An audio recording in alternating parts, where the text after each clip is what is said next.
الحمد لله رب العالمين والصلاة والسلام على أشرف الأنبياء والمرسلين نبينا محمد وعلى آله وصحبه أجمعين أما بعد. Donc on commence Inch'Allah Ta'ala cette première assise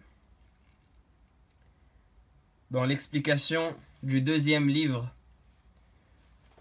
de ce programme du mois de Dhul Qa'dah, qui est le livre Hilyatu Talib al-Ilmi du Cheikh Bakr ibn Abdillah Abu Zayd rahimahullah ta'ala, qui fait partie des grands savants de ce siècle et des savants de Al-Hanabila, des savants du madhab Hanbali. Avant de commencer, j'en parlais la fois précédente, hier, pour éviter les troubles et les perturbations, j'ai bloqué les commentaires et seules les personnes qui sont abonnées, auxquelles je suis abonné, ont accès aux commentaires. Donc j'en ai ajouté quelques-uns avant de commencer la diffusion. Normalement, vous pouvez voir l'espace commentaires vous est ouvert. Et si vous souhaitez pouvoir commenter durant les diffusions, envoyez-moi un message en privé sur l'un des réseaux sociaux, que ce soit Twitter, Facebook ou Snapchat ou autre. Inch'Allah Ta'ala, je m'abonnerai à votre compte. Mais pour éviter les perturbations, on va Inch'Allah procéder de la sorte. Ça me déplaît parce que je préfère laisser à chacun la liberté de s'exprimer. Mais étant donné qu'il y a énormément de trolls, énormément de personnes mal intentionnées, c'est une solution qui m'est imposée plutôt que choisie. Donc on va commencer Inch'Allah Ta'ala ce nouveau livre qui est Hilyatu Talib al-Ilm, qui est un livre très important, qui se résume, comme son titre l'indique, en la description du comportement qu'il est impératif d'adopter pour l'étudiant en sciences. Le comportement de l'étudiant en sciences. C'est comme cela qu'on pourrait résumer ce livre-là. Et donc ce livre a 66 points. Il évoque 66 points qui sont des détails des différents comportements qui doivent être évoqués, qui doivent être adoptés par l'étudiant en sciences. Et ce qui est particulier avec ce livre-là, c'est que Cheikh Bakr ibn Abu Zayd rahimahullah ta'ala faisait partie des meilleurs écrivains de cette époque. Et il a écrit son livre d'une telle manière que le simple sommaire du livre, c'est déjà une leçon en soi. Il a divisé son livre en 7 parties. Et chaque partie, c'est en soi un grand principe qu'il faut avoir en tant qu'étudiant en sciences. Et bien sûr en tant que musulman également de manière générale, mais plus spécifiquement en tant qu'étudiant en sciences. La première des parties, c'est le comportement de l'étudiant en sciences avec lui-même. Donc par rapport à lui-même, par rapport à sa relation spirituelle, par rapport à son propre niveau. La deuxième partie du livre, c'est la méthodologie dans l'étude de la science. Et bien entendu, comme on l'a évoqué, le cheikh est Hanbali. Donc quand il va parler de méthodologie dans l'étude de la science, il va plus parler du point de vue des Hanabila, comme on va le voir bi'ibnillah. Et c'est pour cela qu'on complétera, Inch'Allah Ta'ala, ces paroles en évoquant la méthodologie pour les étudiants maliki, si Allah subhanahu wa ta'ala le permet. La troisième partie, c'est le comportement de l'étudiant avec son professeur. Et ça également, c'est un principe qui est très important. Et on en a parlé hier pour ceux qui étaient présents. La quatrième partie, c'est le comportement de l'étudiant avec ses camarades étudiants en sciences. Et la cinquième partie, c'est le comportement de l'étudiant en sciences dans sa vie scientifique, c'est-à-dire dans tout ce qui va l'aider à étudier la science, ce qui est différent de la méthodologie, parce que la méthodologie, c'est vraiment concrètement ce que l'étudiant doit faire. C'est-à-dire quel livre il doit étudier, quel principe il doit voir, quel ceci, quel cela. Alors que là, c'est vraiment des conseils, des conseils spirituels, des conseils techniques parfois, pour l'étudiant en sciences. La sixième partie, c'est l'importance de faire suivre la science par la pratique. Et donc, en gros, c'est tous les fruits de la science. Les fruits de la science qu'elle va apporter. La pratique, le prêche, tout ce qui va être par rapport au comportement avec les livres des gens de science, etc., etc. Et la septième et dernière partie, c'est toutes les choses desquelles l'étudiant en sciences doit prendre garde. Toutes les choses desquelles l'étudiant en sciences doit prendre garde. Donc on commence sans plus tarder, Inch'Allah, le livre. Donc je vais mettre à l'écran le livre en PDF en arabe. Donc ça c'est le livre brut. Vous pouvez trouver le PDF sur la page de Islam House, ainsi que sur d'autres pages. Tapez Hilyat Talib al-Ilm. Sur la page Waqfiyya aussi, qui propose beaucoup de livres en PDF. Vous tapez Hilyat Talib al-Ilm de Bakr Abu Zayd. Même si vous tapez Hilyat Talib al-Ilm tout seul, ça va sortir. C'est le livre le plus connu selon ce nom.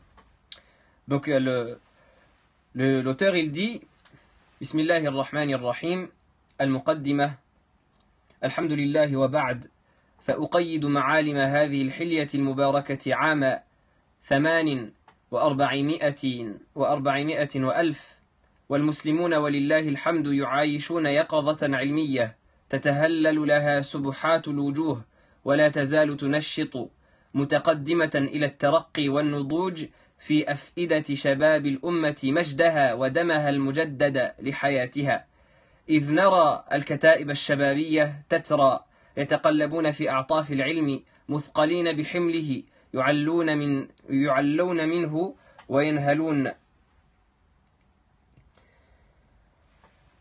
فلديهم من الطموح والجامعية والاطلاع المدهش والغوص على مكنونات المسائل ما يفرح به المسلمون نصرا فسبحان من يحيي ويميت قلوبا. Donc l'auteur il dit, j'écris les lettres de cette hilya, donc de ce livre Al-Mubarakah béni, en l'an 1408 de l'Hégire, alors que les musulmans, par la grâce d'Allah et sa louange, vivent un renouveau islamique. Yaqadatan ilmiyya, un réveil scientifique. Tatahallalu laha subuhatul wujuh, par laquelle ou par lequel ce renouveau, ou plutôt qui procure au visage une joie et un bonheur. Et ce réveil-là ne cesse de réveiller dans les cœurs des jeunes de cette ummah, en les poussant vers le haut, de manière qui s'amplifie et de manière qui augmente. Elle ne cesse de réveiller dans le cœur des jeunes de cette ummah leur gloire d'antan, et elle ne cesse de renouveler cette gloire-là et ce sang-là qui constitue ces jeunes-là. Il parle bien sûr de la religion. Donc ici, il dresse le tableau de l'époque dans laquelle il écrit ce texte-là, qui n'est pas une époque si lointaine. C'est il y a à peu près 30 ans. Il écrit ce texte-là alors que la communauté musulmane vit un renouveau, selon lui, un renouveau islamique, un renouveau scientifique. Et effectivement, depuis cette époque jusqu'à de nos jours, walillahi alhamd, les gens s'intéressent à la religion, les gens s'intéressent à la science et vont vers la science, que ce soit dans les pays musulmans, même dans les pays non musulmans, ils vont vers la science, ils vont chercher à étudier la science. Et quand bien même, des fois, on trouve des personnes qui vivent dans des familles qui ne se sont jamais intéressées à la science, ou même qui n'étaient pas religieuses, ou même pas musulmanes. Et eux, Allah subhanahu wa ta'ala les guide. Peut-être parfois c'est une personne au milieu de tous ses frères et sœurs, et au milieu de toute sa famille, Allah subhanahu wa ta'ala le guide, et il se tourne vers la religion, il se tourne vers l'étude de la science. Donc, le cheikh il dit, tout cela, ça rend heureux. Ça rend heureux les visages des musulmans, lorsqu'on voit ces jeunes-là,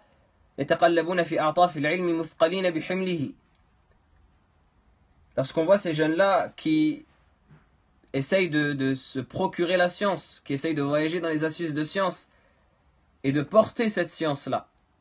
فلديه من الطموح والجامعية والاطلاع المدهش والغوص على مكنونات المسائل ما يفرح به المسلمون نصرا. Et ces jeunes-là, ils ont à l'intérieur d'eux une ambition et une volonté, une soif de recherche étonnante. Et donc ils sont sans cesse en recherche de la science, etc. Et tout cela, ça rend heureux les musulmans parce qu'ils attendent avec cela la victoire d'Allah subhanahu wa ta'ala. فَسُبْحَانَ مَنْ يُحْيِي وَيُمِيتُ قُلُوبًا, gloire à celui qui fait revivre et qui fait mourir les cœurs. لكن لا بد لهذه النواة المباركة من السقي والتعهد في مساراتها كافة نشرا للضمانات التي تكف عنها العثار والتعثر في مثاني الطلب والعمل من تموجات فكرية وعقدية وسلوكية وطائفية وحزبية. Donc il dit néanmoins, il faut que ce renouveau islamique et ce réveil des jeunes musulmans soit encadré par des structures, par des règles, par des conseils, de la même manière que la graine que l'on plante, eh bien on va entre guillemets l'encadrer, c'est-à-dire on va s'occuper d'elle en l'arrosant, en observant comment est-ce qu'elle pousse, en essayant de la faire pousser de manière droite et non pas tordue. Eh bien il donne cette parabole-là, il dit de la même manière ce renouveau islamique, qu'il compare donc à une plante qui pousse, il faut absolument qu'il soit encadré et structuré afin de préserver les personnes qui le composent des égarements et du fait de se perdre dans le chemin de l'étude de la science et dans la pratique de la science, avec toutes ces vagues d'idéaux, avec toutes ces différents idéaux, ces différents afkars, ces différentes croyances, ces différents comportements, ce sectarisme ambiant qui malheureusement menace les personnes qui vivent ce renouveau-là et menace de les égarer, menace de les pousser du chemin de la droiture. Et ce qu'il dit, rahimahullah ta'ala, est totalement correct. Ce qu'il dit, rahimahullah ta'ala, est totalement correct dans la mesure où, tristement et malheureusement, c'est une chose qu'on ne cesse de déplorer, comme on le disait hier, énormément de personnes, walillahi alhamd, s'intéressent à l'étude de la science. Mais ils ne prennent pas les codes pour cela. Ils ne prennent pas les règles pour cela. Ils ne respectent pas les étapes dans l'étude de la science. Ils vont directement vers la nourriture des grands et des adultes alors qu'ils n'ont même pas passé la cour de récréation dans l'étude de la science. Ils négligent le comportement alors que c'est la première des étapes. On trouve des gens aujourd'hui qui n'ont aucune structure, aucune base scientifique et qui se mettent sur les réseaux sociaux notamment à flirter, si on peut dire cela comme ça, avec les différents courants, avec les différentes pensées, à essayer de piocher ici et là, à essayer de voir les différents articles, les différentes choses qui se disent. Et El Miskin, il pense qu'il est en train d'étudier la science, alors qu'il ne sait pas que Shaitan joue avec lui comme un enfant joue avec son jouet. Comme un enfant joue avec le ballon. Il le pousse et il l'amène où il veut. Le Shaitan, il joue avec lui de la même manière. Pourquoi? Parce qu'il n'a pas pris la science de manière structurée. Et c'est pour cela, wallahi, ça on l'a vu de nos propres yeux, des gens sur les réseaux sociaux, toutes les semaines ils changent de secte. Toutes les semaines, on va pas dire secte, toutes les semaines ils changent de pensée, ils changent de croyance, et ils commencent à insulter les gens de la croyance dans laquelle il était il y a une semaine. Ils commencent à les maudire, et ils commencent à manquer de respect, tout cela parce que il n'y a pas eu cet encadrement-là dans l'étude de la science, il n'y a pas eu cette structure-là qui va guider cette plante qui pousse afin de la faire pousser de manière droite. Et donc le cheikh, rahimahullah ta'ala, on comprend que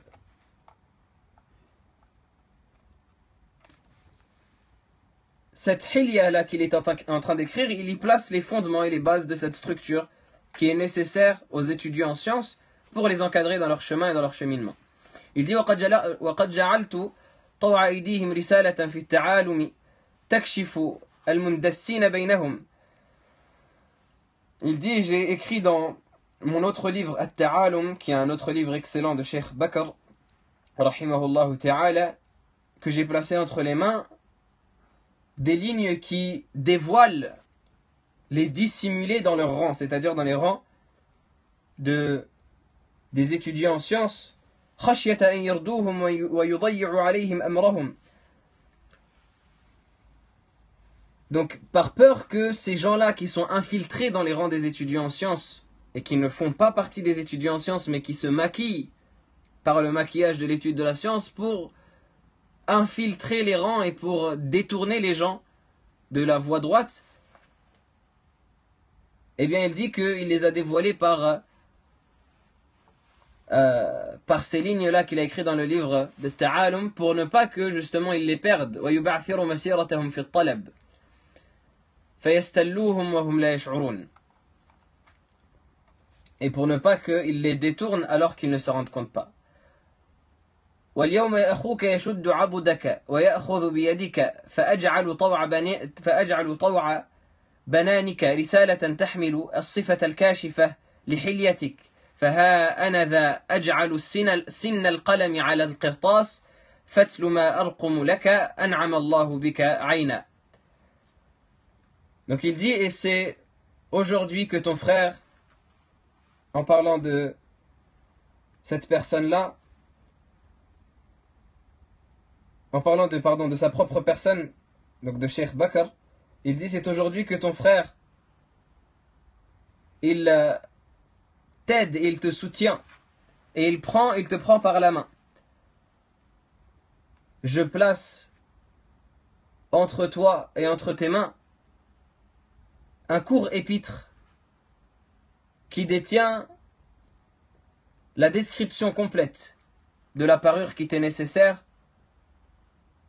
Et voici que je place la tête de la plume sur la feuille, alors lis ce que je t'écris, qu'Allah fasse que tu sois une cause de bien et de bienfait. Allahumma amin.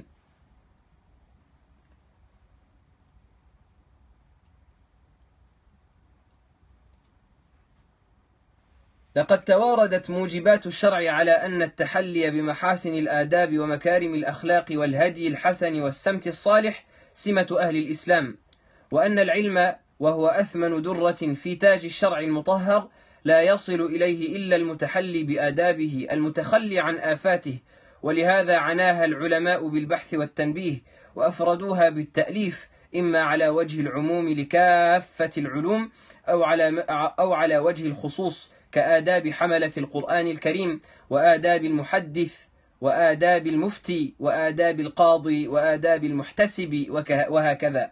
والشأن هنا في الآداب العامة لمن يسلك طريق التعلم الشرعي. Donc il décrit ici son livre en disant: tous les textes de la religion de la législation se sont accordés pour dire que le fait d'adopter les bonnes conduites et la bienséance et les bons comportements et les bonnes moralités, tout cela, ça fait partie des caractères des gens de l'islam. Et que la science, qui est la plus chère des perles dans la couronne de la législation purifiée, ici c'est une belle métaphore, en particulier en arabe, dans laquelle il dresse l'importance de la science en quelques mots.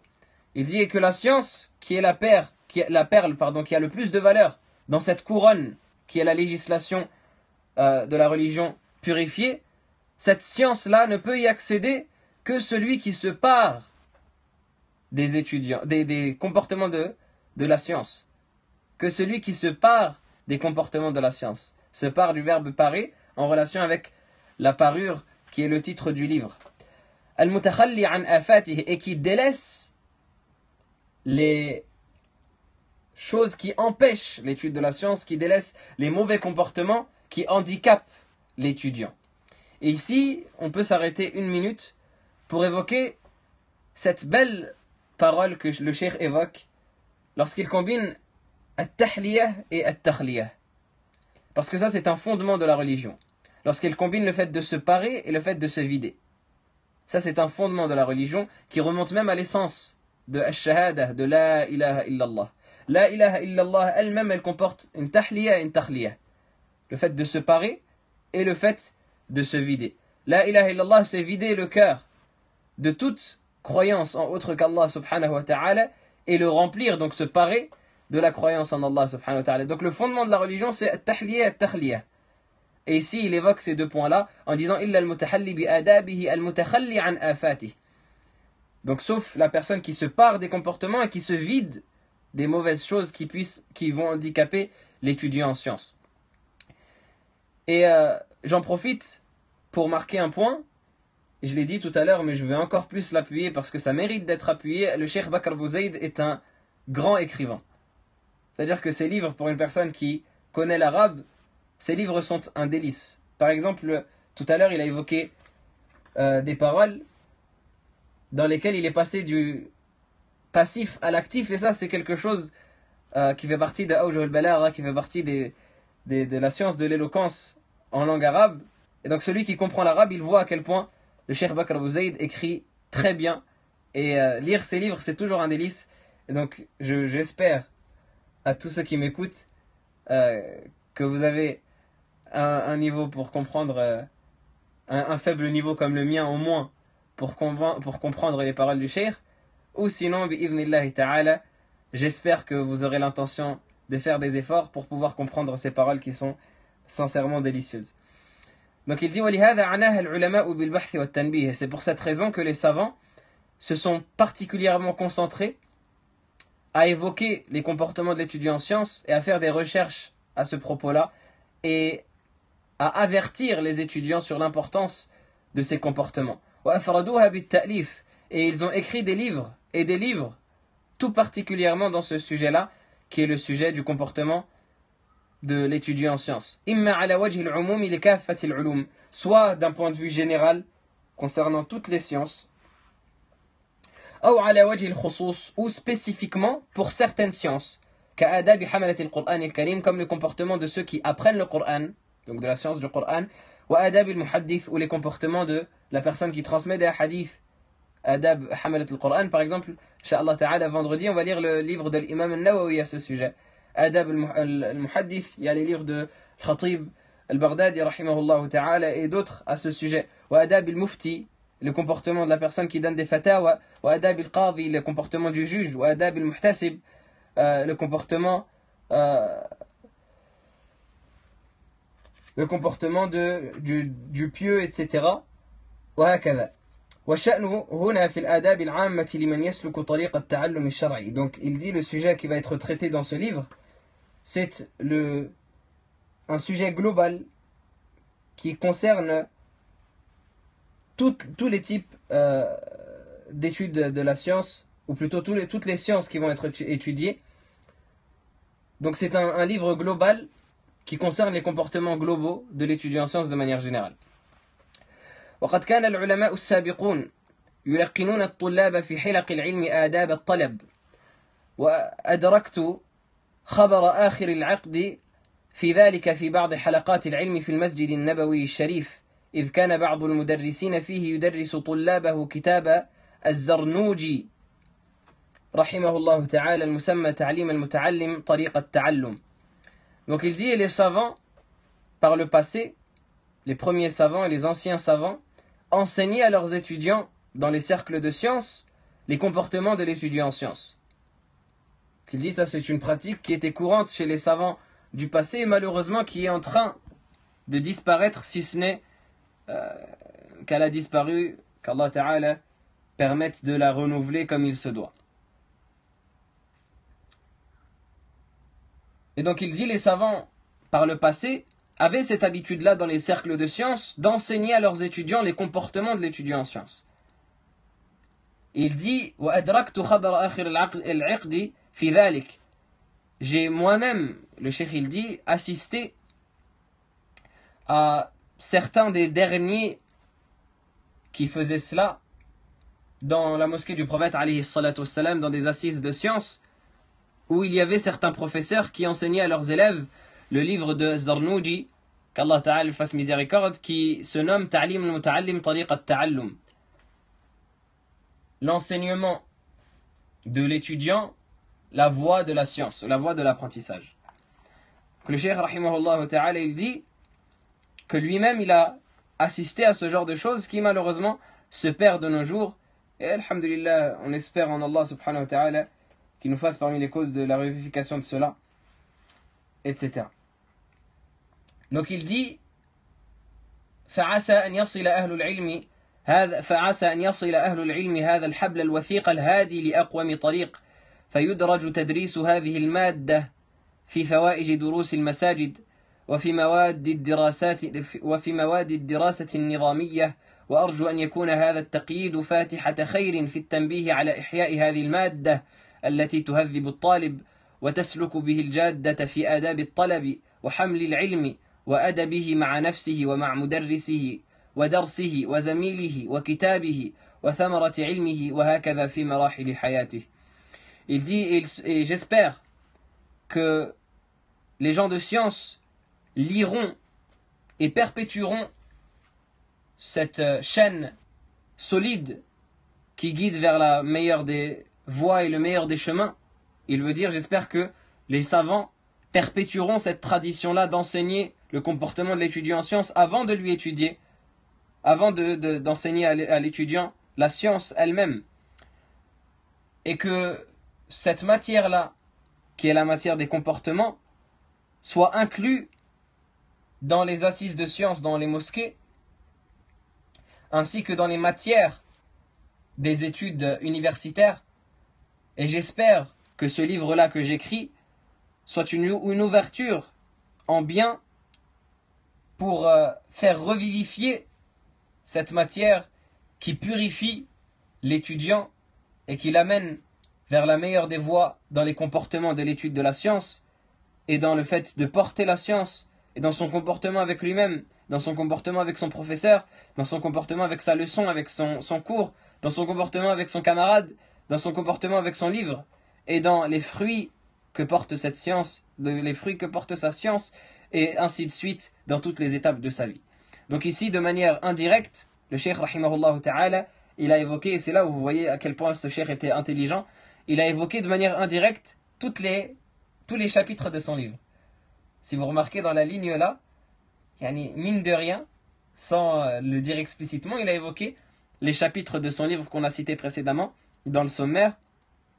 L'apprentissage de la science, al-jaddati fi adab al-talab, ça c'est la première partie, le comportement de la personne avec elle-même. Haml al-ilm, l'apprentissage de la science, le comportement de la personne avec elle-même, le comportement de la personne avec son professeur, avec sa leçon, avec son camarade, avec son livre, les fruits de la science, et ainsi de suite. فإليك حلية تحوي مجموعة آداب نواقضها مجموعة آفات فإذا فات أدب منها اقترف المفرط آفة من آفاته فمقل ومستكثر وكما أن هذه الآداب درجات صاعدة إلى السنة فالوجوب فنواقضها دركات هابطة إلى الكراهة فالتحريم. Donc il dit, voici un traité, voici une parure qui comporte un certain nombre de comportements. Et ce certain nombre de comportements a des annulatifs qui sont un certain nombre de maladies. Et à chaque fois qu'une personne délaissera un comportement, elle tombera, cette personne-là négligente, elle tombera dans une des maladies de l'étude de la science.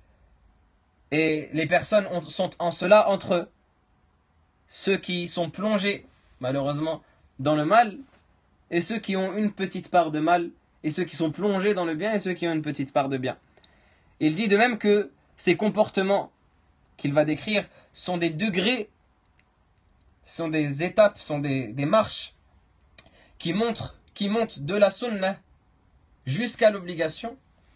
Et bien également les annulatifs de ces comportements sont des degrés vers le bas qui descendent du caractère détestable à l'interdiction.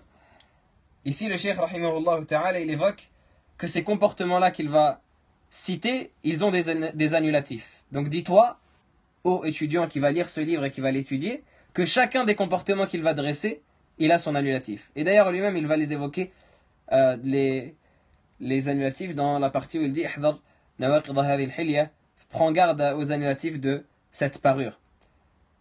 Donc il dit chaque comportement a son annulatif, et les comportements sont de la permission au caractère recommandé, au caractère sunnah, au caractère obligatoire. C'est-à-dire que les comportements, ils sont de la sunnah à l'obligation. C'est recommandé ou parfois c'est obligatoire. Et les annulatifs de ces comportements également, ils sont du caractère détestable au caractère interdit.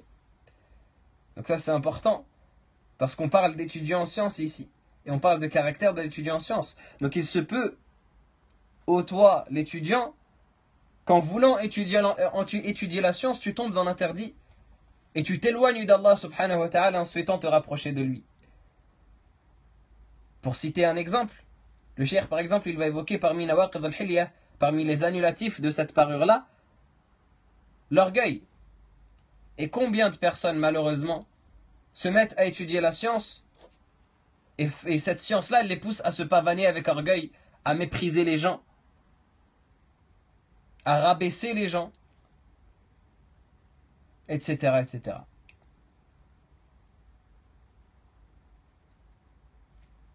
Et donc, voilà que la personne, elle voulait étudier la science pour se rapprocher d'Allah, ou du moins elle a fait quelque chose par laquelle, elle a fait une chose par laquelle on se rapproche de manière générale d'Allah, mais elle l'a fait, et cette chose-là, elle le descend au plus bas de l'enfer, peut-être, wal-'iyadhu billah.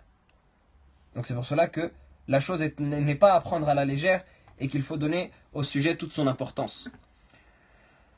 ومنها ما يشمل عموم الخلق من كل مكلف ومنها ما يختص به طالب العلم ومنها ما يدرك بضرورة الشرع ومنها ما يعرف بالطبع ويدل عليه عموم الشرع من الحمل على محاسن الآداب ومكارم الأخلاق ولم أعني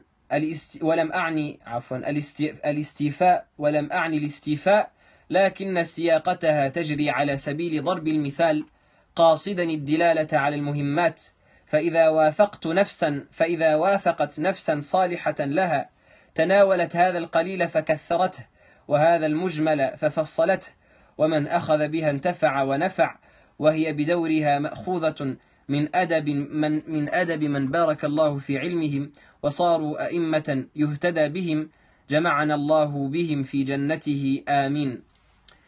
Donc il dit, parmi ces comportements-là, et ici, Inch'Allah, on arrive à la fin de l'introduction, le cheikh il dit, parmi ces comportements-là qu'il traite dans ce livre, il y a certains comportements qui concernent toute la création. Toutes les créatures, toute personne qui est responsable de ses actes, qui est mukallaf, est concernée par certains de ces comportements. Donc ici, je me permets de faire une parenthèse et de dire, si jamais il y a des personnes qui assistent et qui ne se considèrent pas forcément comme étudiants en sciences, mais comme de simples musulmans, eh bien ce livre-là également, il va vous concerner. Ça ne va pas être, Inch'Allah Ta'ala, le pur ennui, ou du moins j'espère qu'Allah subhanahu wa ta'ala me facilitera pour faire en sorte que vous vous sentiez concerné également. Mais comme le dit le cheikh, il y a beaucoup de comportements dans ce livre qui concernent la masse des musulmans et tous les musulmans. Et certains qui sont spécifiques aux étudiants en sciences. Et il dit وَمِنْهَا مَا يُدْرَكُ بِضَرُورَةِ الشَّرْعِ. Certains de ces comportements-là sont acquis et sont prouvés par l'impératif de la législation. C'est-à-dire que si une personne elle comprend la législation, eh bien elle saura que ces comportements-là, ils font impérativement partie de la législation. Et certains de ces comportements sont connus par la nature humaine. Il dit certains de ces comportements sont tirés de la législation et certains autres sont connus par la nature humaine.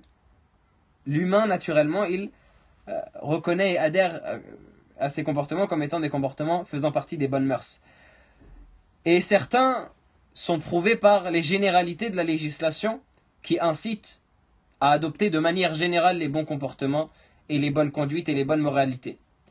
Donc il dit, il y a certains autres comportements qui ne sont pas forcément prouvés par des textes religieux, mais de manière générale, étant donné que la législation d'un point de vue global, elle a comme objectif le fait d'éduquer au bon comportement et d'amener et d'appeler les gens à adopter les bons comportements, eh bien, il rentre dans la législation d'un point de vue général. Et je n'ai pas voulu évoquer les comportements dans ce livre-là de manière exhaustive. Mais ce texte-là, et vous allez voir que malgré le fait qu'il dit que ce n'est pas exhaustif, eh bien il y en a déjà beaucoup, et si on arrive à pratiquer cela, ce sera déjà une grande chose. Il dit, mais j'ai évoqué dans ce livre-là certains comportements de manière à dresser des exemples. Subhanallah. Des exemples seulement. Et pourtant, il y a tellement de gens qui se prétendent de la science et qui sont très très loin de ces livres, de ce qu'il y a évoqué dans ce livre. Voulant ainsi par ces exemples-là prouver et indiquer les choses importantes.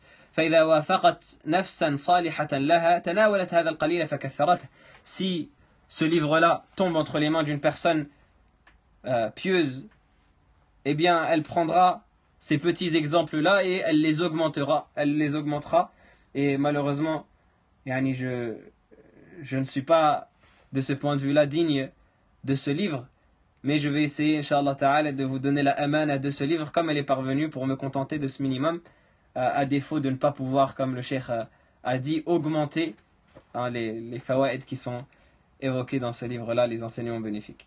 Et elle prendra ces paroles résumées et concises et elle les détaillera.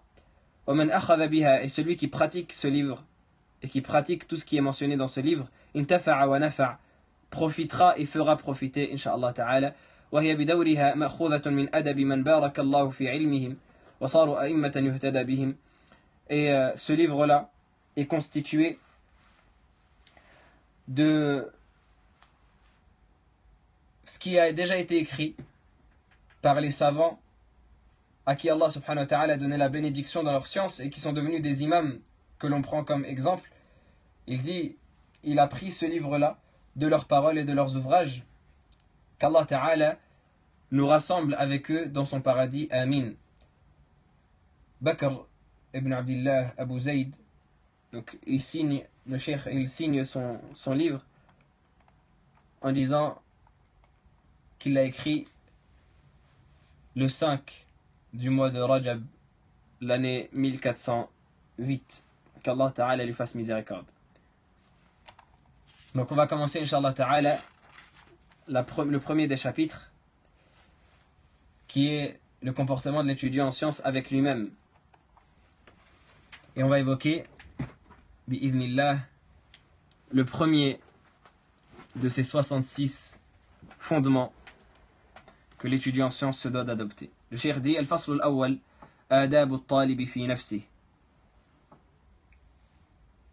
Premier chapitre, les comportements de l'étudiant en sciences par rapport à sa propre personne. أولا العلم عبادة أصل الأصول في هذه الحلية بل ولكل أمر مطلوب علمك بأن العلم عبادة قال بعض العلماء العلم صلاة السر وعبادة القلب. Il dit, premièrement, la science est une adoration. La base des bases et le fondement des fondements dans cette hilya, dans ce livre, dans cette parure, et c'est même la base des bases de toutes les choses qui sont demandées dans la religion. C'est le fondement à connaître et à comprendre et à assimiler pour toutes les choses qui sont demandées dans la religion, le fait que tu saches que la science est une adoration. Et certains savants ont même dit, la science, c'est la prière du cœur. C'est l'adoration du cœur et la prière cachée. C'est-à-dire de même que la prière qu'on connaît dans notre sens religieux, as-salah, c'est l'adoration des membres, donc c'est un acte apparent. Eh bien les savants ont dit, la science c'est la même salat, la même prière, mais en caché, à l'intérieur de soi. Et c'est une adoration du cœur. Donc la science est sans aucun doute une adoration, et elle fait même partie des plus grandes adorations. Et c'est même, wallahu a'lam, la meilleure des adorations. Tout simplement parce que si on part du principe que la base fondamentale de cette religion-là, c'est l'unicité d'Allah et c'est la connaissance d'Allah, Et le but pour lequel nous avons été créés, c'est d'adorer Allah subhanahu wa ta'ala. Et si on sait maintenant que ce but-là ne peut être accompli que par la science, on ne peut connaître Allah et donc avoir la croyance que par la science, et on ne peut adorer Allah et donc avoir la pratique que par la science, eh bien on comprend que la science c'est le fondement de tout cela et donc c'est la meilleure adoration.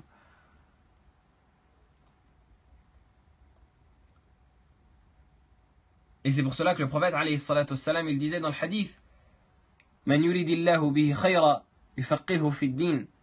Celui à qui Allah subhanahu wa ta'ala veut du bien, il lui accorde la compréhension de la religion et donc la science. Et donc tout le bien se rassemble dans la science, et c'est pour cela que l'imam Ahmad rahimahullah ta'ala, il disait dans une parole qui est connue de lui: Al-ilmu la ya'diluhu shay liman sahhat niyyatuh. Il dit, la science, rien ne lui est équivalent. Rien n'est comparable à la science comme adoration, pour celui qui a une intention sincère et valide. Et les compagnons de l'imam Ahmad, rahimahullah ta'ala, ont dit: Wa kayfa tasihhu an-niyya ya Aba Abdillah? Et comment est-ce que l'intention peut être correcte et valide, ô père de Abdullah? Et l'imam Ahmad a dit: Yanwi raf'a al-jahli an nafsihi wa an ghayrihi, que la personne ait l'intention de lever l'ignorance sur sa propre personne et sur autre que lui. Donc ça, c'est les conditions de la science. Parmi les conditions de la science, le fait d'avoir l'intention de lever l'ignorance de sa personne, c'est-à-dire de faire disparaître l'ignorance de sa personne et des autres, et de faire profiter les autres. Et ça, c'est les conditions de l'intention dans l'étude de la science. Et les conditions de l'intention de l'étude de la science ont été résumées à 4 conditions qui ont été évoquées par notre cheikh Salih ibn Abdullah ibn Hamad al-Usaymi, hafidhahullah ta'ala, qui dit: وَنِيَّةٌ لِلْجَهْلِ وَنِيَّةٌ لِلْعِلْمِ رَفْعُ الْجَهْلِ عن نفسه فغيره من النسم وبعدها التحصين للعلوم من ضياعها وعمل به زكٍ. Il dit les conditions de l'intention dans l'étude de la science. L'intention de l'étude de la science, elle rassemble 4 points. Le premier point dans l'intention qu'on doit avoir de l'étude de la science, c'est lever l'ignorance sur sa propre personne, se préserver soi-même de l'ignorance. Puis la deuxième condition de l'intention, c'est lever l'ignorance sur autrui, à commencer par sa famille, puis les gens qui sont autour de nous, et ainsi de suite. Faire en sorte que les gens qui sont autour de nous ne soient plus ignorants et connaissent les choses de leur religion. Que les gens autour de nous sachent prier, que les gens autour de nous sachent adorer leur Seigneur, sachent répondre à leurs questions dans la religion, etc., etc. La troisième intention, c'est de préserver la science. Parce que si la science n'est pas travaillée, elle va disparaître. Parce qu'Allah subhanahu wa ta'ala nous a donné la responsabilité de la science et a fait en sorte que la science soit un héritage qu'on a entre nos mains.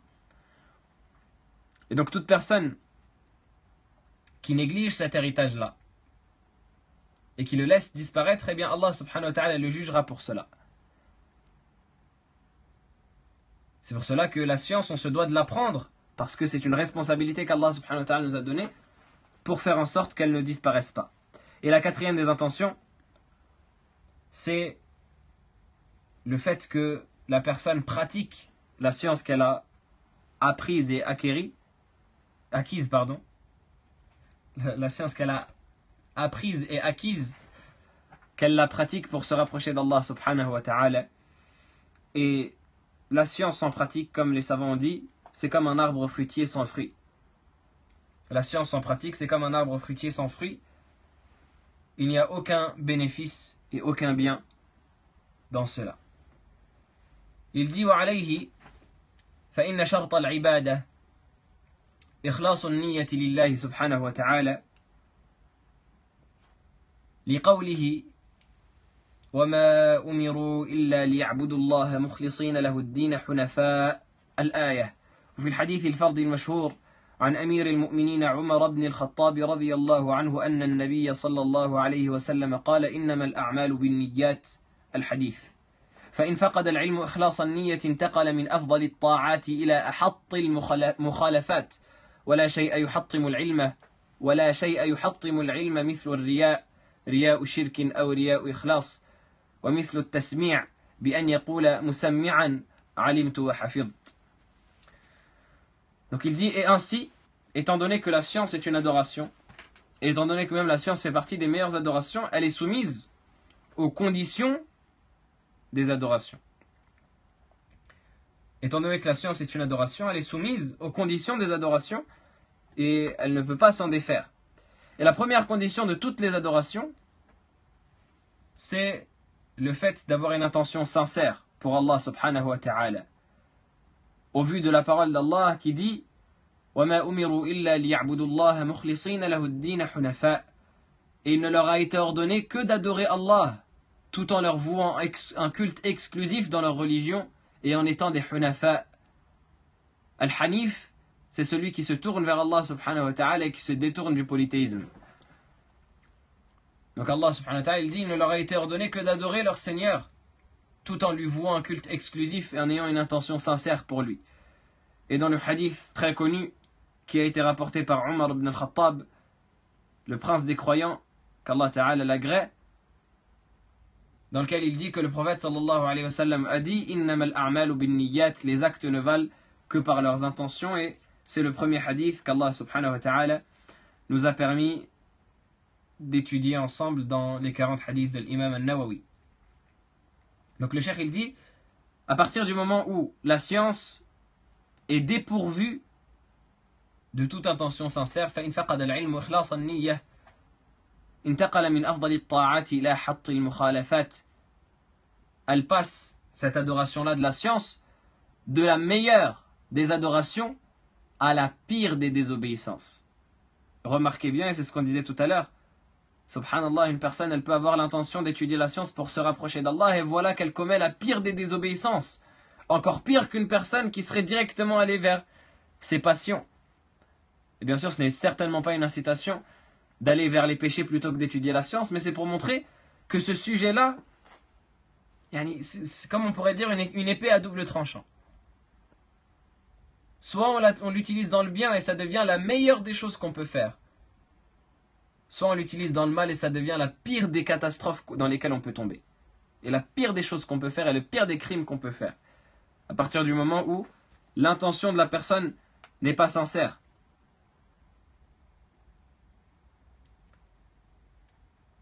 Et donc il dit,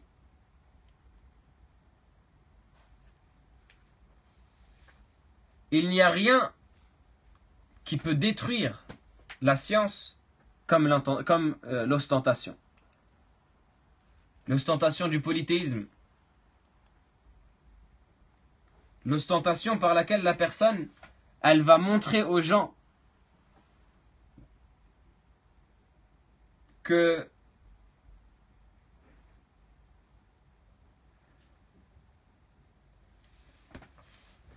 elle étudie la science et que elle se rapproche d'Allah subhanahu wa ta'ala à travers cela, et donc elle va montrer aux gens, soi-disant qu'elle fait partie de l'élite, en disant, c'est ce qu'il dit, en disant j'ai appris, j'ai étudié cela aux gens pour que les gens l'écoutent. Il n'y a rien qui détruit la science plus que cela. Il dit il dit il n'y a rien qui détruit la science plus que cette ostentation-là, que ce soit l'ostentation de polythéisme, ou plutôt l'ostentation concurrencée, ou l'ostentation exclusive. Riya ou shirk, comme lui-même il le mentionne dans la notation qu'il a fait ici, en citant l'imam al-Qarafi, rahimahullah ta'ala, et sa parole dans Dhakhira, il dit, Riya ou shirk, ça signifie lorsque la personne elle fait de l'ostentation dans un acte qu'elle vouait principalement pour Allah subhanahu wa ta'ala. C'est-à-dire la personne elle a l'intention de faire l'acte pour Allah, mais également avec cela, de le faire pour les gens. Et ça fait partie des actes qu'Allah subhanahu wa ta'ala n'accepte pas. Comme il est mentionné dans le hadith que rapporte l'imam Ahmad dans son Musnad, selon Mahmoud ibn Labid, le prophète alayhi salatu wassalam a dit qu'Allah subhanahu wa ta'ala dira le jour de la résurrection: où sont les personnes qui m'associaient autre que moi? Et il dit Ana aghna ash-shuraka'i 'an ash-shirk.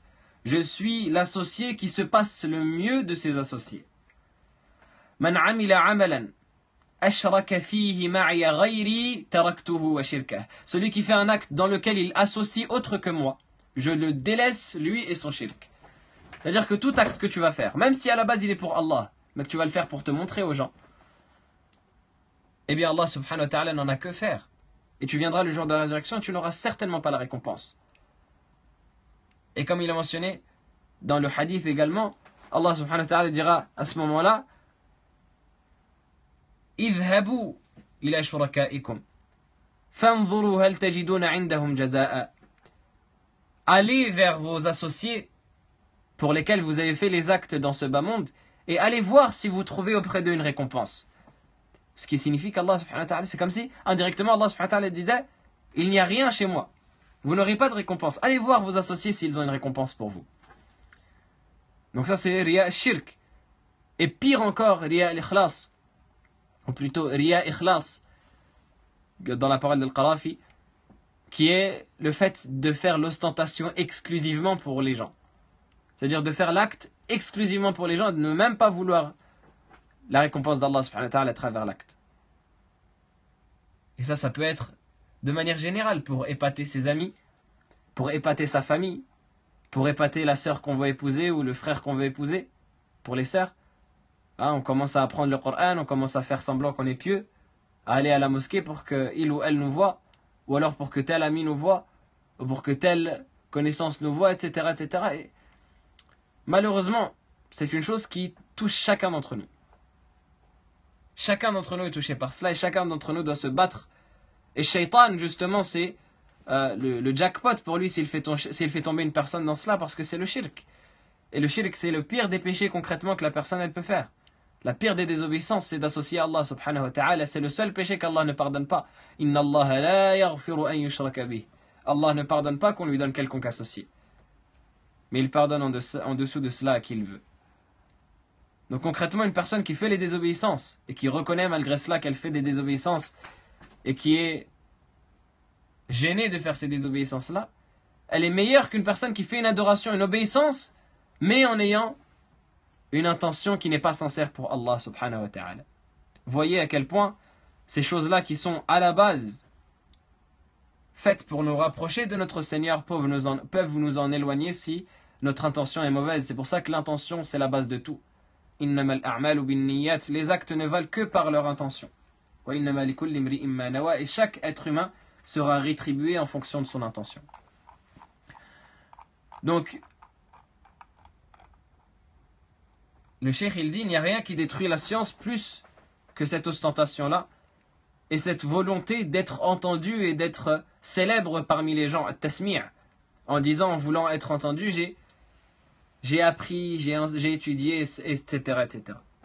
وعليه فالتزم التخلص من كل ما يشوب نيتك في صدق الطلب كحب الظهور والتفوق على الأقران وجعله سلما لأغراض وأعراض من جاه أو مال أو تعظيم أو سمعة أو طلب محمدة أو صرف وجوه الناس إليك فإن هذه وأمثالها إذا شابت النية أفسدتها وذهبت بركة العلم ولهذا يتعين عليك أن تحمي نيتك من شوب الإرادة لغير الله تعالى بل وتحمي الحمى. Il dit ainsi, attache-toi au fait de préserver ton intention de tout ce qui pourrait la corrompre et la pourrir dans la sincérité de l'étude de la science. Tout ce qui pourrait corrompre et pourrir cette sincère intention dans l'étude de la science, eh bien, fais en sorte de t'en écarter.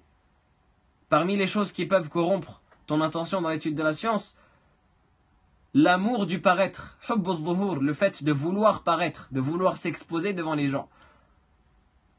Wat-tafawuq ala al-aqran, et le fait de vouloir dominer ses semblables et ses camarades.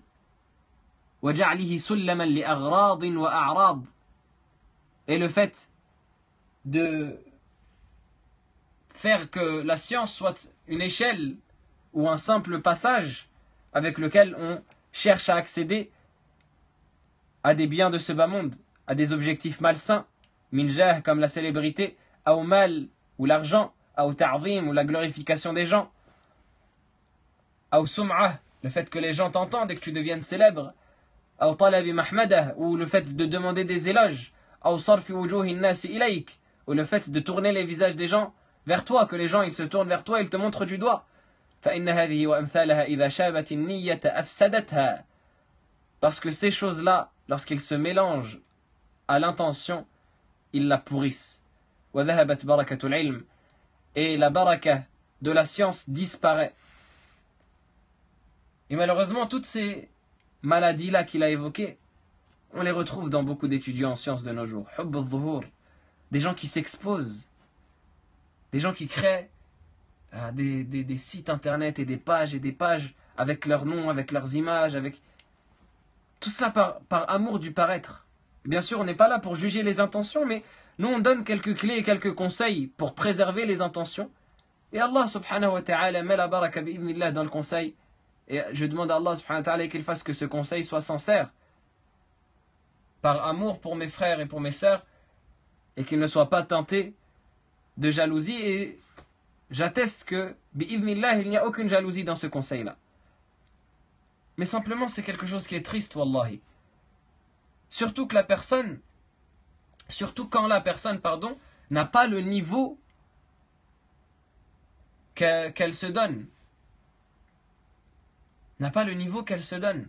Elle prend les habits d'un savant, et elle prend le paraître d'un savant, et elle prend, vous savez, l'apanage d'un savant, alors qu'elle n'a pas ce rang-là de savant.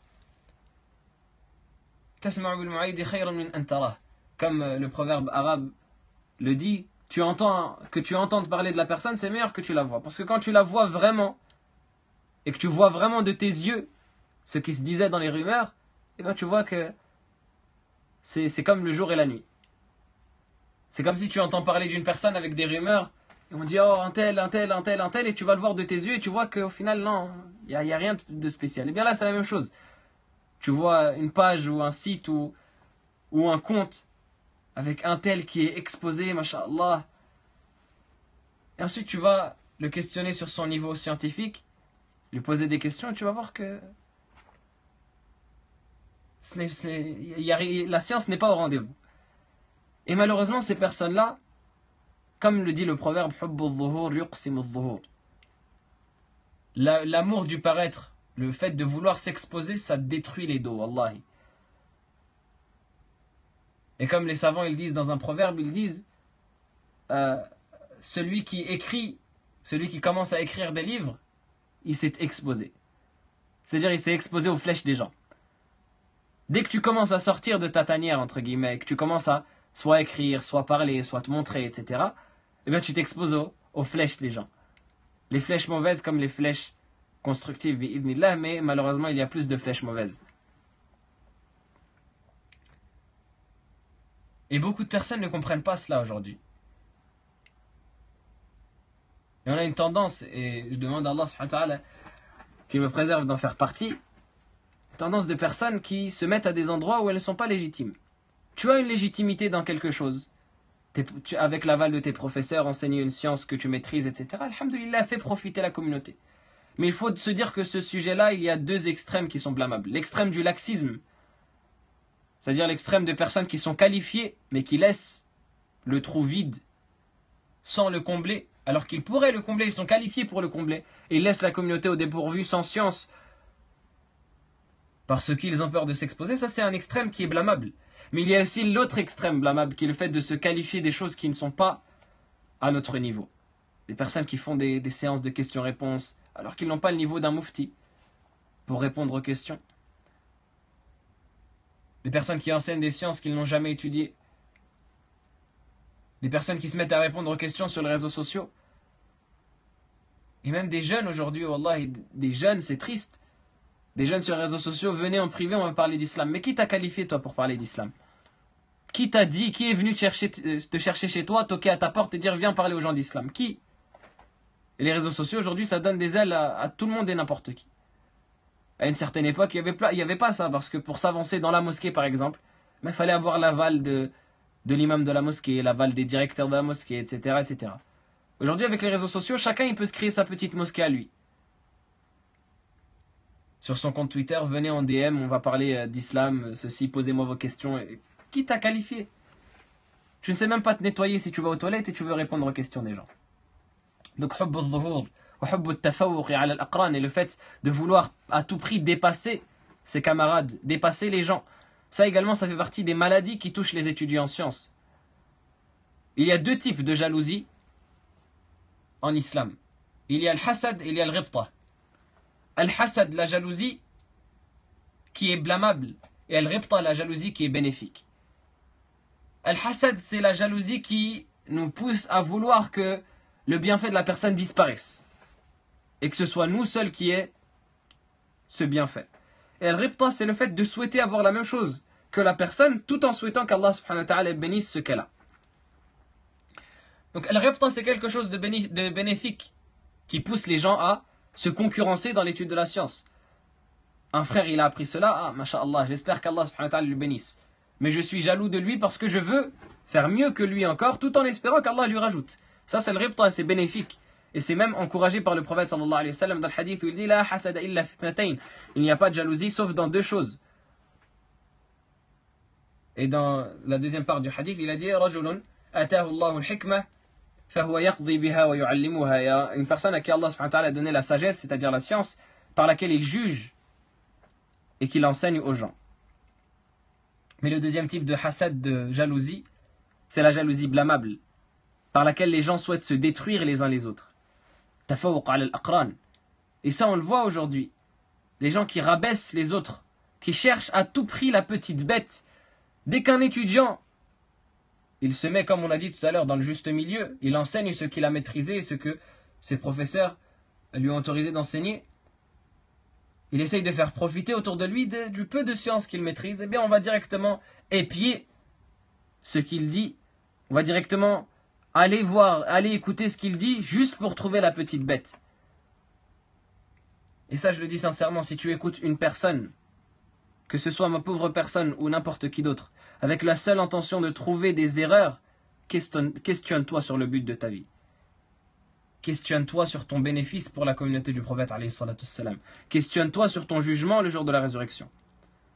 Si tu écoutes une personne simplement pour trouver la petite bête, pour ensuite aller l'exposer, subhanallah, ajib. Aujourd'hui on a poussé le vice à tel point, et ça c'est véridique, c'est une chose qui m'est arrivée, à tel point on va épier les comptes sur les réseaux sociaux des différentes personnes pour voir quelle page il aime sur Facebook, quel compte il suit sur Twitter, etc., etc. Et après, dès qu'on va voir, ah, celui-là, il suit le compte, qui suit le compte, qui suit le compte, qui est lui-même ami avec une personne qui suit le compte d'un égaré. Khalas, c'est bon. Il est mubtadi'. Il est innovateur. Calme-toi un peu et fais attention et va voir la personne et dis-lui, explique-lui, dis-lui, Akhi, avec ma maigre science, je considère que tu as fait une erreur à tel point. Qu'est-ce que tu en penses? Et si jamais c'est une erreur, eh bien essaye de la corriger. Et khalas. Et tu as fait ce qu'Allah subhanahu wa ta'ala t'a demandé en faisant le conseil, sans faire tomber l'honneur de quelqu'un. Mais wallah, on a vu des gens aujourd'hui, ils font des mises en garde par rapport au suivi sur Twitter. Et subhanallah. Sur Twitter, tu peux suivre tout et n'importe qui juste pour avoir les actualités. Tu peux suivre des comptes de personnes non musulmanes, de politiques, de ceci et cela, juste pour avoir les actualités, ce qu'il dit. C'est pas forcément que tu adhères à tout ce qu'il dit ou que tu es d'accord avec toute sa croyance. Quand bien même la personne, c'est une personne musulmane ou c'est un étudiant en sciences, ou même si c'est un étudiant en sciences, peut-être que tu le suis juste pour avoir ses actualités. Et si jamais il fait une erreur, le corriger ou le conseiller. Et non, aujourd'hui, les gens, ils vont dire... Ils ont une règle qui est assez étonnante, qui est le compte Twitter, c'est ta croyance. Ce que tu dis sur les réseaux sociaux, c'est ta croyance. Et subhanallah, tout ça, ça fait partie, wallahu a'lam, d'une certaine jalousie. Et je ne parle pas ici de ma pauvre personne, mais je parle des étudiants en sciences qui méritent ce statut-là. Il y a une certaine jalousie à propos d'eux. Et on essaye après de les rabaisser à chaque fois par la première petite erreur et la première petite bête. Et on demande à Allah subhanahu wa ta'ala qu'il nous préserve de cela. Et tout ça pour tafawuq al-aqran. Et ça, c'est une chose qui paralyse l'étude de la science et qui handicape l'étudiant en sciences. À tel point qu'il y a même certains savants, écoutez bien, qui ont détruit leurs ouvrages parce que dans leurs intentions, ils n'avaient pas une bonne intention. Le Cheikh Mohammed Al-Amin Al-Shanqiti, rahimahullah, qui est un grand savant de ce dernier siècle, qui fait partie d'ailleurs des professeurs de Cheikh Bakr Abu Zayd, rahmatullahi alayh, il disait dans sa biographie à lui, lorsqu'il parlait de sa jeunesse, il disait dans ma jeunesse, parce que c'est un Mauritanien, il disait quand j'étais enfant, j'avais écrit un poème dans une telle science, je me souviens plus exactement quelle science, dans le Marazi je crois, dans la biographie du prophète sallallahu alayhi wa sallam et les batailles qu'il a menées. Il a dit j'ai écrit un poème dans telle science et je l'avais fait long et bien avec plein de figures de style et avec un très beau langage, etc. Et au bout de quelques temps, je l'ai enterré sous terre, je l'ai mis dans le sable et je l'ai détruit ainsi. Quand ils l'ont questionné, ils lui ont dit pourquoi, Yachir? Il a dit parce que quand j'ai écrit ce poème-là, malgré que ça devait être un poème très bénéfique dans une science, et s'il était bien écrit, ça ne pouvait être que bénéfique, surtout de la part d'un grand savant de la trempe de l'imam Mohammed Al-Amin Al-Shanqiti, rahimahullah. Il a dit parce que quand j'ai écrit ce poème-là, j'avais l'intention d'écrire ce poème pour que les gens, ils me disent, ah, il a battu ses camarades. Tafawuq ala al-aqran. Et donc il a dit, quand j'ai fait mon introspection et que je me suis rendu compte que c'était ça mon intention, dans l'écriture de cet ouvrage-là, je l'ai enterré et je l'ai détruit. Pour vous dire à quel point les grands savants, ils faisaient attention à leurs intentions dans cela. Et le fait de faire en sorte que la science soit une échelle et un passage pour accéder à tel ou tel bien, comme la célébrité, l'argent, la glorification des gens, le fait de se faire entendre, le fait de recevoir les éloges. Et certains savants ont dit, on va s'arrêter avec cela, bi'idhnillahi ta'ala, certains savants ont dit, comment est-ce que tu peux savoir si tu as une bonne intention ou pas? La condition pour avoir une bonne intention, pour être sûr que tu as une bonne intention, c'est qu'auprès de toi, dans ton ressentiment, les éloges et les critiques soient au même niveau. Qu'on te fasse des éloges ou qu'on te critique, tant que bien sûr ce n'est pas des critiques justifiées, on parle bien sûr des paroles des gens qui vont parler en mal sur toi, etc. Eh bien, pour que tu aies une intention sincère, il faut que les critiques et les éloges soient au même niveau. Si pour toi, qu'on te critique ou qu'on te fasse tes éloges, tu as le même ressentiment, eh bien à ce moment-là, ton intention elle sera sincère. Mais si quand on te critique, ça te fait quelque chose au cœur, et quand on te fait des éloges, eh bien ça te met du baume au cœur et ça te grossit et ça te grandit, eh bien à ce moment-là, sache que ton intention elle est pour satisfaire les gens, elle n'est pas pour satisfaire Allah. Parce que celui qui cherche à satisfaire Allah n'a que faire des critiques de ceux qui critiquent et des blâmes des blâmeurs. Comme Allah subhanahu wa ta'ala dit وَلَا يَخَافُونَ فِي اللَّهِ لَوْمَةَ لَائِمٍ. Et ils ne craignent pas dans le chemin d'Allah le blâme des blâmeurs. Celui qui cherche vraiment la satisfaction d'Allah n'aura que faire du blâme des gens qui le blâment, mais cherchera simplement à voir ce que Allah subhanahu wa ta'ala aime, et il cherchera à le faire, et ce qu'Allah subhanahu wa ta'ala n'aime pas, il cherchera à s'en écarter. هذا والله أعلم وصلى اللهم وسلم وبارك على سيدنا وحبيبنا محمد وعلى آله وصحبه أجمعين سبحانك اللهم وبحمدك أشهد أن لا إله إلا أنت أستغفرك وأتوب إليك. Et je le répète pour ceux qui n'étaient pas là présents au début du cours, je disais que j'avais pris la décision pour éviter les intrusions négatives et les personnes mal intentionnées qui commentent. J'ai pris la décision de bloquer les commentaires et de ne laisser que les personnes auxquelles je me serais abonné commenter. Donc si vous souhaitez apporter vos participations au cours, eh bien n'hésitez pas à m'envoyer un message en privé pour que je m'abonne à votre compte. Inch'Allah, je m'abonnerai. Je me suis déjà abonné à quelques-uns d'entre vous, mais si je n'ai pas fait pour vous, venez Inch'Allah me voir en privé, donnez-moi le nom de votre compte et je m'abonnerai pour que vous puissiez participer. Mais je préfère bloquer l'accès aux commentaires pour tous, même si malheureusement c'est une méthode qui ne me plaît pas, parce que je préfère laisser à chacun le libre cours à son expression, tant qu'elle est dans le respect. Mais malheureusement, devant la quantité impressionnante de personnes mal intentionnées qui s'infiltrent dans ce cours-là, mais je préfère recourir à cette méthode. Wallahu a'lam. Jazakumullahu khayra. Assalamu alaikum wa rahmatullah.